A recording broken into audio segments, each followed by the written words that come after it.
Because Go to for this it. point, Beckham had technically made his debut. There's an 18-minute cameo in a 1-0 loss to DC United. But back on August 17th, 2007, MLS was changed forever when one of the sport's biggest and most iconic figures graced the LA Galaxy starting 11 at Giant Stadium in front of a sold out crowd of over 66,000 fans.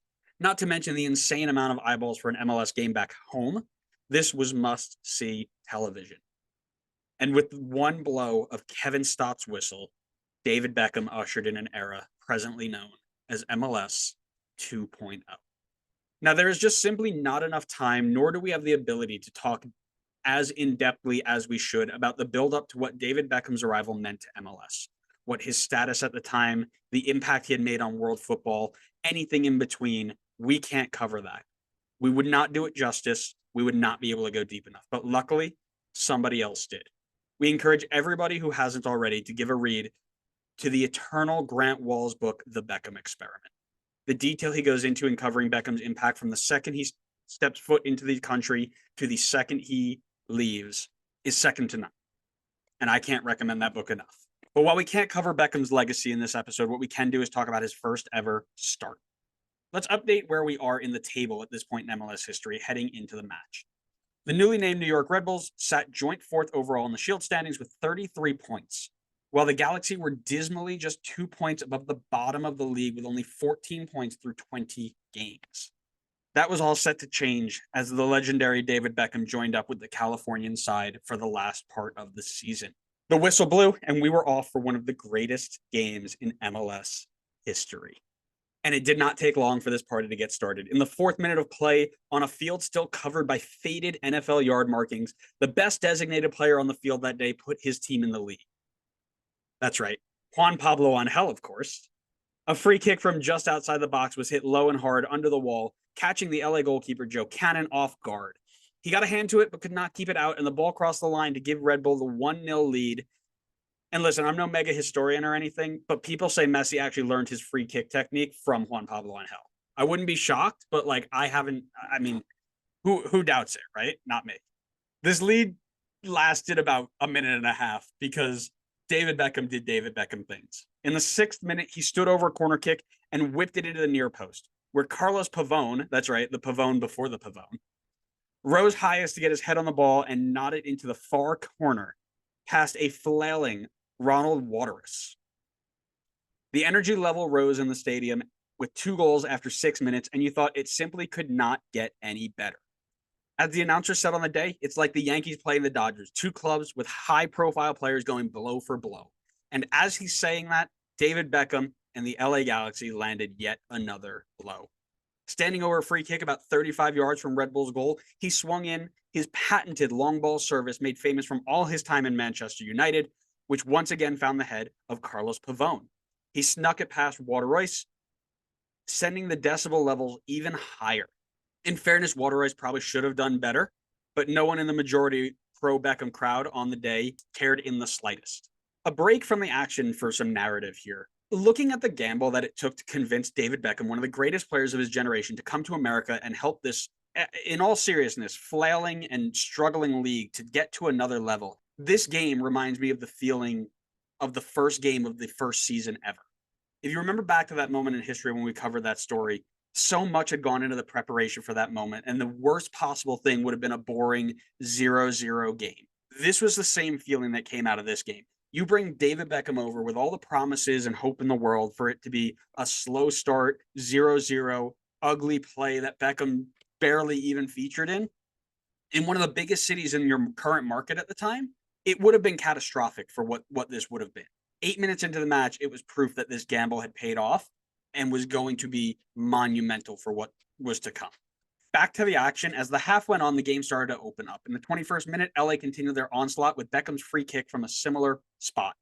He nearly provided a third assist from this exact same area, but Waterous actually kept it out this time. RB and I would then get back into the match with a few chances of their own, including one that was cleared off the line by Pavone himself, getting it done on both ends, as well as Juan Pablo Angel getting himself another chance that was tipped over the bar by Joe Cannon. 5 minutes later, it was LA's turn. As Donovan got in behind, rounded the keeper, and put his chance just wide of the post. The ensuing attack from that Donovan chance saw Josie Altidor's close-range header turned away by Joe Cannon. To say this game was end-to-end doesn't do it justice, and it's exactly what the people wanted to see. High-profile attacking football. After all of these chances, it wasn't until the second minute of added time in the first half that Red Bull would see themselves get level. A long ball is played down the line to fan favorite Dane Richards, who gets on the end of it and cuts it back to his favored right foot. His initial service actually struck David Beckham straight in the side of his head. The deflection fell right back to his foot. He was able to skate around his defender and ended up trying to take a shot on goal. That shot was blocked super high in the air and hung up there for what felt like an hour until it fell favorably to the foot of one of the most dangerous non-designated players in league history, Mr. Cletus Mathis. He hit the ball with such force and velocity, I thought it was going to break the net, but he rifled it past Joe Cannon to level the game just before the halftime whistle. 2-2 into the break, 2 Beckham assists, end-to-end attacking football, perfect storm of football for Beckham's first start, and there was still 45 minutes to go. The general feeling this time was that this game had more goals in it. And boy, was that feeling right. Just 4 minutes into the second half, we get one of the most iconic goal calls in MLS history. Originating from an uncharacteristically poor David Beckham free kick, the ball was intercepted by Red Bull and the counter was on. The ball fell to Mathis, who hit an early service to teenage striking prospect, some of you may know this name, Josie Altidore. The teenager took his first touch into space and he was one-on-one with the goalkeeper. His prep touch set him up for a perfect finish, and he slid it underneath the goalkeeper to give Red Bull the lead yet again. As this is going on, the announcer, whose name I could not find, graced the ears of those listening at home with one of the greatest calls of all time. The Red Bulls into a counter. Onside, Altidore, yes! The kid's done it again! Josie runs off to the corner to celebrate, and the Galaxy see themselves behind yet again. However, the foot never came off the proverbial pedal, as LA nearly got themselves nominated for their very own When Playing It Out of the Back Goes Wrong, before When Playing It Out of the Back Goes Wrong became cool. 2 minutes later, it's Donovan in behind again, holding off 2 defenders in the Red Bull box before squaring it to Major League Journeyman's own Alan Gordon, whose shot was forced wide by a charging water ice. Just 10 minutes later, it was that kid again to give Red Bull a 2-goal cushion. Picking the ball up on the edge of the box on the left-hand side, he cuts in with some fancy step-overs for a big guy and fires it low, hard, and past a wrong-footed Joe Cannon in the 70th minute. 4-2, 20 minutes left. One may think this is the time where LA just packs it in, basically bottom of the table. What's there to play for, right?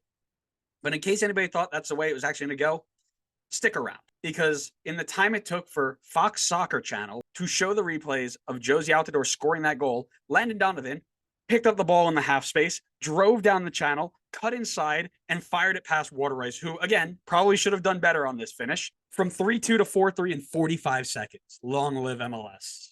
In the 81st minute, a long and hopeless ball was played toward Edson Buttle, and it was clumsily headed over the line for a corner by Clint Mathis.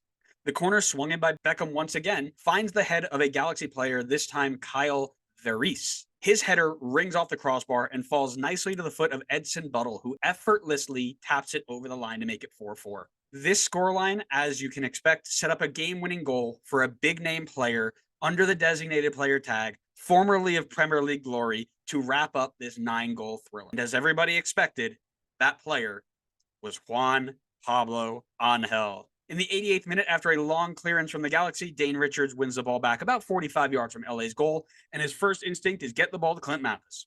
He drives forward and rifles a shot with his left foot towards Joe Cannon's goal. Cannon goes full stretch to keep that ball out and does very well to make the first save, but his parried effort falls not wide enough to avert the danger. Juan Pablo Angel was fastest to react, got to the loose ball first, fired it towards the goal from a tight angle, and a diving Joe Cannon did get his hands on it, but his momentum took both himself and the ball directly into the goal over the line. It gave Red Bull a 5-4 lead, exactly as the script writers drew it up. Red Bull would see it out and pick up all 3 points on the night in front of a sold-out crowd at Giant Stadium. But when you think back to the big chances this league has taken, getting the league started in general, coming back from nearly folding in 01, the Beckham experiment, Tam and Gam, getting in players at a level like Messi, they all come with this similar feeling. It's a gamble, and the gambles need to pay off if we're going to be successful. To think back about how games like this not only impacted the present time in 2007, but also what the league turned into, is something to behold. While it's been slow and steady thus far, games like this go down in history, not just because of the outcome on the night, but the impact that it had on the league 10, 20, 50 years down the road. I bet you if you polled a handful of fans right now, they'd say one of their biggest memories from early MLS days is this game, and that's what kept them around. So originally I was on board with giving you Red Bull related stuff, but I think we need to take you off of it because the amount of Red Bull glazing in this episode was crazy. Cope. It was great. It was off the charts. Like normally there's some level of it, and I built that into my expectations, but this episode was like it was unbelievable. You were hitting record highs. Well, luckily for you, as you know, I'm a scientist, and I'm actually working on a brand new element for you. It's called copium, and I am hoping to get it in production relatively soon so you can hold back your tears and just live.